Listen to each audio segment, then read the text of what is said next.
শিবিরের বিরুদ্ধে ছাত্রদল যুবদলকে মাঠে নামিয়ে দিয়ে অথবা সহজ বাংলায় বললে ছাত্রদল যুবদল সন্ত্রাসীদেরকে শিবিরের বিরুদ্ধে লেলিয়ে দিয়ে তারেক রহমান ঐক্যের ডাক দিচ্ছে। এটা জনগণের সাথে তামাশা ছাড়া আর কিছুই নয়। দর্শক, আমিরে জামাত ঐক্যের কথা বলছেন, যেহেতু 5 আগস্টের প্রাককালে এই ঘটনা। আমিরে জামাত ঐক্যের কথা বলছেন, তারেক রহমান ঐক্যের কথা বলছেন। আমিরে জামাত বলেছেন যে কোনো পরিস্থিতিতে আমরা ঐক্যবদ্ধ থাকতে প্রস্তুত।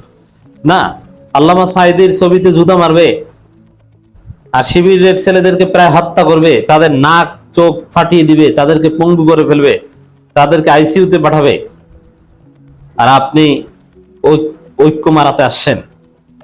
না, এই সব জায়গায় কম্প্রোমাইজ করে কোনো ঐক্য হতে পারে না।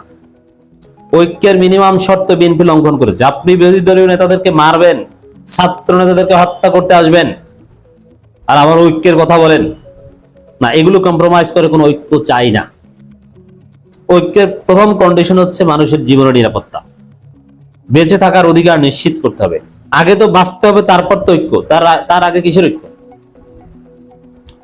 দর্শক, 5 আগস্টের পরিপ্রেক্ষিতে প্রথম কথা হচ্ছে 5 আগস্টের যে সৌন্দর্য, এটা অনেকটা ম্লান ছাত্রদল যুবদলের সন্ত্রাসীর কারণে। তারা 4 আগস্ট দিনভর পুরো বাংলাদেশে, দেখেন মিডিয়ায় বা আমরাও এরকম ভাইরাল না হলে, হিট না হলে কিন্তু প্রাইম আলোচনা করি না, সংক্ষেপে হয়তো বলি। বরিশাল থেকে শুরু করে সারা বাংলাদেশে, যে বরিশালে জামাত বা শিবির ওরকম রাজনীতিতে কোনো ফ্যাক্টরি না, বরিশালে জামাতের কোনো উল্লেখ করার মতো কোনো নেতা নাই, বা শিবিরেরও এরকম কোনো শক্তি নেই, অত্যন্ত দুর্বল বরিশাল মহানগরের শিবির। সেখানেও শিবিরের উপর হামলা করেছে ছাত্রদল সারা বাংলাদেশে, অথচ এগুলো মিডিয়া আসেনি। মিডিয়া এসেছে ঢাকার যে ঘটনাগুলো আর ঢাকার বাইরে বেগম রোকেয়া বিশ্ববিদ্যালয়ের ঘটনাগুলো। তো দর্শক, এই জায়গায় শিবিরকে মারবে আর আপনি জাতীয় ঐক্যের কথা বলবেন, এটা হতে পারে না। এটার বিহিত আগে হতে হবে, আগে বেঁচে থাকা তারপর ঐক্য। তো দর্শক, আপনারা জানেন যে যুবদল সন্ত্রাসী নয়ন বন্ড নতুন হেলমেট বাহিনীর প্রধান, হেলমেট বাহিনীর আমির নয়ন, এর নাকি অসুস্থ, এর ব্লাডে নাকি সমস্যা, হিমোগ্লোবিন কমে যায়, প্লাটিলেট কমে যায়, ডাব্লিউবিসি কমে যায়। হেলমেট নিয়ে মাঠে নামে কিভাবে? না সিম্পিতি পাওয়ার জন্য হসপিটালে ভর্তি হয়েছে, কে জানে। এবং দেখেন, রাজনীতিবিদ, তার মিনিমাম লজ্জা শরম কিংবা রাগ ঢাক নাই, তিনি হেলমেট নিয়ে লাঠি ছোড়া নিয়ে মাঠে নামেন একজন পেশাদার সন্ত্রাসীর মতো, অথচ তিনি পরিচয় দেন রাজনীতিবিদ এবং রাজনীতি তার পদ আছে। তিনি যুবদলের কেন্দ্রীয় নেতা এবং ঢাকা মহানগর দক্ষিণে গুরুত্বপূর্ণ নেতা। তো দর্শক, এই পরিস্থিতিতে প্রধানমন্ত্রী বলছেন জাতীয় ঐক্য যে কোনো মূল্যে রক্ষা করতে হবে। কিভাবে? তাহলে মানে ছাত্রদল শিবিরকে মারবে, ক্যাম্পাস থেকে বের করে দিবে, নাক ফাটাবে, মুখ ফাটাবে, চোখ ফাটাবে, এবং এনসিপি ছাত্র শক্তির ছেলেদের চোখ চিরতরে অন্ধ করে দিবে। কিন্তু তারপরও তারেক রহমানকে 5 বছর ক্ষমতা থাকার ব্ল্যাঙ্ক চেক দিতে হবে। ঐক্যের মানে কি এটা? হ্যাঁ, ঐক্য বলতে তারেক রহমান এটাকেই বলছেন। এটা হচ্ছে জনগণের সাথে তামাশা। ঐক্যবদ্ধ থাকতে হলে আপনি মারামারি করতে পারবেন না। শিবির কি দোষ করেছে? আচ্ছা বলেন তো, শিবির বা জামাত যদি কোনো দোষ করে, সবার আগে তো সমালোচনাটা আমি করি। এতে জামাত শিবিরের লোকজন প্রচন্ড কষ্ট পায় আমার উপর, যে ভাই আপনাকে এত ভালোবাসি, বিপদ আপদে পড়লে আপনার কাছে ছুটে যাই, আপনার কাছে টাকা চাই, আর আমাদের কেউ একটু দোষ করলে আপনি এরকম ঝাঁপিয়ে পড়েন, টুটি চেপে ধরেন। দোষটা গোপন রাখলে কি হয়? কোরআনের বিধান, হাদিসের বিধান আমাকে শোনায় অনেকে, যে একজন মুমিনের দোষ গোপন রাখতে হয়। কিন্তু আমি তো জানি যে রাজনীতি আর অ্যাক্টিভিজম দোষ গোপন রাখা না, এবং গোপন রাখলে এটা অপরাধকে প্রশ্রয় দেওয়া।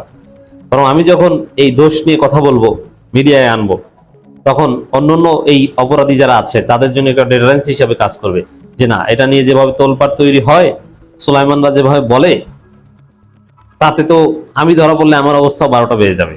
এই জন্য অন্যান্য অপরাধীরা সতর্ক হয়। এবং রাজনীতি জিনিসটাই ভিন্ন। আপনাকে এভাবে আপনার অপরাধ ধামাচাপা দেওয়া, গোপন করা, এটা সম্ভব না, আপনারা যতই কষ্ট পান।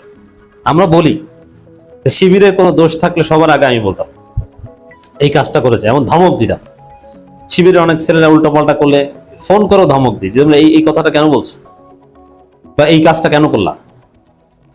তো দর্শক, সেই জায়গায় আপনি একটু বলেন তো, এই যে বেগম রোকেয়া বিশ্ববিদ্যালয় থেকে মারামারির সূত্রপাত, শিবিরের এক বিন্দু পরিমাণ দোষ দেখান তো পারলে।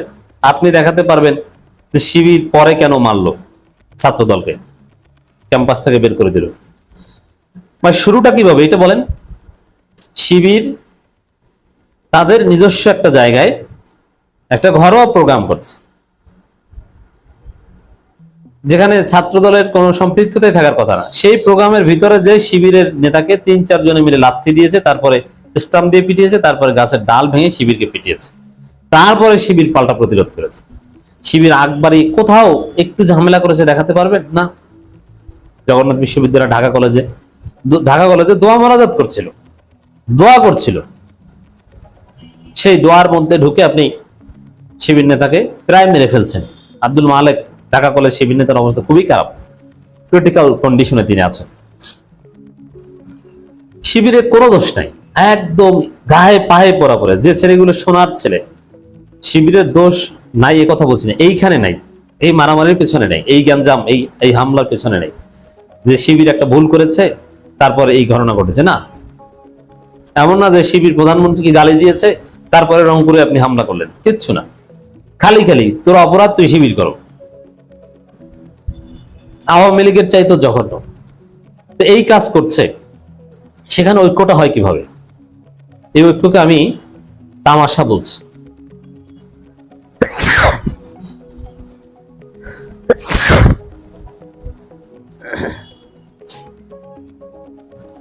দর্শক, আমিরে জামাতো এগুলোর জবাব চাওয়া ছাড়া যে ঐক্যের কথা বলছেন, এটা তামাশাই। অ্যাট দি সেম টাইম 5 আগস্টের যে ফ্লেভার, এটাকে অনেকটা নষ্ট করে দিয়েছে বিএনপি ছাত্রদল।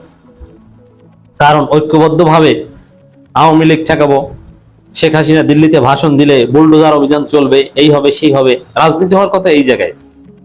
কিন্তু না, কোনো বুলডোজারের খবর নাই, লীগ ধর ম্যারাথনের খবর নাই, লীগ ধর কর্মসূচির খবর নাই। যুবদল ছাত্রদল আছে, জামাত ধর শিবির ধর, এটা নিয়ে। দর্শক, এভাবে জাতীয় ঐক্য হতে পারে না। দর্শক, তারেক রহমান ছাত্রদল শিবিরকে পিটিয়ে একই সাথে জাতীয় ঐক্যের কথা বলা, এটা একটা সার্কাস। দেখেন, প্রধানমন্ত্রী তারেক রহমান বলছেন 2024 সালের 5 আগস্টের গণঅভ্যুত্থান ছিল দীর্ঘ 1.5 দশকের বেশি সময় ধরে চলা ফেসিবাদী শাসনের অবসান এবং জনগণের গণতান্ত্রিক অধিকার পুনঃপ্রতিষ্ঠার এক ঐতিহাসিক বিজয়। তিনি বলেন, এই আত্মত্যাগের মধ্য দিয়ে গড়ে ওঠা জাতীয় ঐক্যের যে কোনো মূল্য রক্ষা করতে হবে এবং বাংলাদেশের আর কখনো স্বৈরাচার, ফেসিবাদ, চরমপন্থা এবং উগ্রবাদের উত্থান হতে দেওয়া যাবে না। এই যে আপনারা যা করছেন ছাত্রদলের উপর, যুবদলের উপর, এইটি তো স্বৈরাচারী আচরণ, এটি তো চরমপন্থী আচরণ, এটি তো উগ্রবাদী আচরণ। শুধু হুজুররা কাউকে মারলে সেটা উগ্রবাদ না, সেটা উগ্রবাদ। আর ছাত্রদল, যুবদল যেভাবে সন্ত্রাসী স্টাইলে শিবিরের উপর হামলা করলে, এটা আরো বড় উগ্রবাদ। অতএব 5 আগস্টের চেতনা অনেকাংশে বিএনপি ছাত্রদল ধ্বংস করে দিয়েছে।